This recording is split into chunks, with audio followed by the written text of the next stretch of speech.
All right, parts 3 and 4 of the documentary or docu-series for Nickelodeon, Quiet on the Set, aired last night. So part two ended with Drake Bell sitting down in the interview seat, and they turn the light on, and you see him, and he's like this grown man. It was crazy.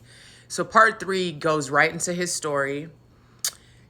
He talks about his relationship with Brian Peck, how he met him, how they became friends, and basically how Brian Peck pretty much groomed him and moved in for the kill.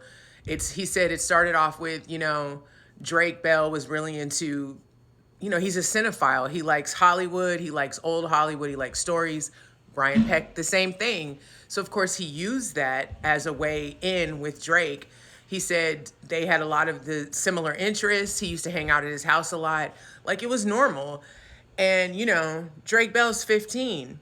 And it's weird that a 40-year-old man is invested this much into a 15-year-old boy. Drake said that at one point, Brian would come to all of his shows because, Drake Bell was in a band. And he said, but like every show, he goes like he would drive down to San Diego for the night to watch me play. And he said, in my mind, that's normal, but it's not normal. It's not. He said he got so ingratiated in his life that he couldn't get away from him.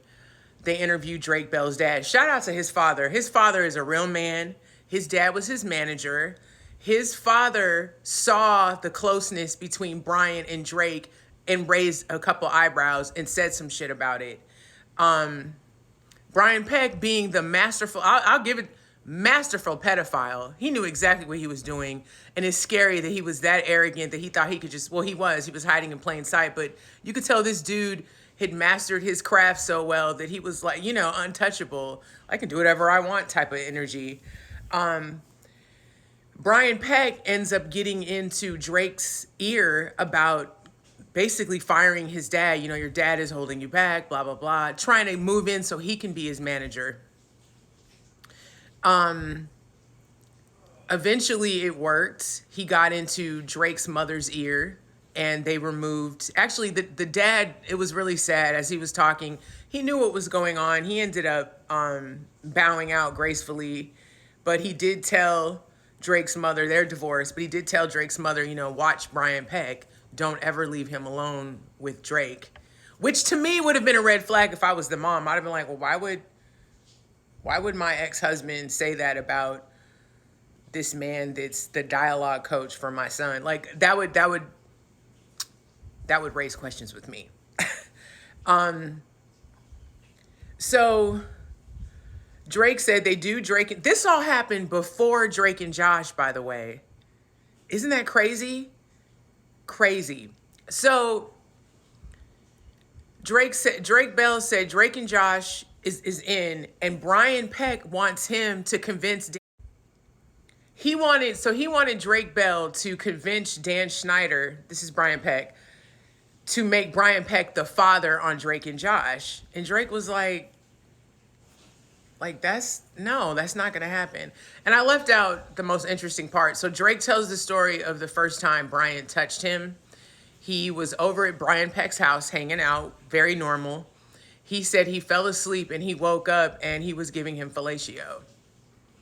Now, this was hard to watch because Drake said that this is the first time in his life where he's actually saying everything on camera.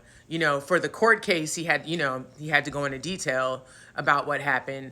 But he said it changed everything for him. And so the interviewer asked him, so what exactly happened? And this guy said, think of what is the worst possible things that could happen to you as a child. That's what happened to me, but worse, but worse, but worse. Like when he said that 3 times, I was like, oh my God. So what ended up happening was Drake didn't want to be around him like that. So he had gotten a girlfriend. So he would spend all his time at his girlfriend's house. He said that his girlfriend was a safe space for him. And he said everything kind of came to a halt one weekend so Brian Peck knew that Drake Bell loved Disneyland. So he had planned a trip with him to Disneyland, and Drake didn't want to go. He was the girlfriend's house, like, I don't want to go. So he said, Brian is blowing up his phone. Blowing up his phone. He's not answering. He ends up calling the girlfriend's house.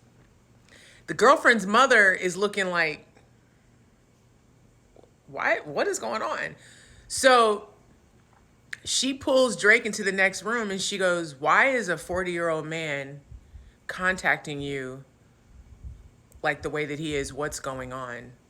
He ends up telling her. He ends up telling her everything. She takes him to a therapist the next day. They end up telling his mother. Mama called the cops. And there she wrote, because Drake was a minor at the time, this never made the news. So nobody knew. Brian, there was a whole court situation. And what was really heartbreaking was Drake Bell said when they went to court, he said everybody, familiar faces, people that he thought he was cool with on production, were all on Brian Peck's side. And he said on his side was him, his mom, his dad, his brother, and his lawyer. Hollywood protects abusers. I'm sure a lot of those people didn't know or couldn't conceive of the idea of Brian Peck being a pedophile. That's how good he was. That's how good he was at being charming and just, sneaky and shit. He was just that good at it that he had fooled everybody. It was really sad. And Drake said nothing happened. I think Brian Peck is free now too.